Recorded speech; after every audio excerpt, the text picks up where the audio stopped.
Est-ce que nous devons garder nos coutumes, non pas des parents cette fois-ci, mais de notre pays natal? La Gemara dans Psachim nous dit la chose suivante. Il y avait plusieurs coutumes, à savoir, est-ce que la veille de Pessah, nous devons, oui, travailler ou nous ne devons pas travailler? Il y a des villes qui ont pris sur eux l'interdit de travailler la veille de Pessah et d'autres qui n'ont pas pris cet interdit. Maintenant, une personne qui vient d'une ville qui avait l'habitude de prendre l'interdit sur lui la veille de Pessah, même s'il va dans une ville qui ne font pas cet interdit, doit continuer les coutumes de son pays et doit continuer à faire cet interdit la veille de Pessah.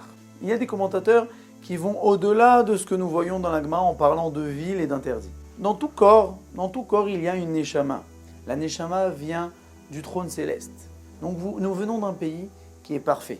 Nous venons d'un pays qui est saint et pur. Nous sommes arrivés dans une destination qui n'est pas du tout de la même sorte de là où nous venons.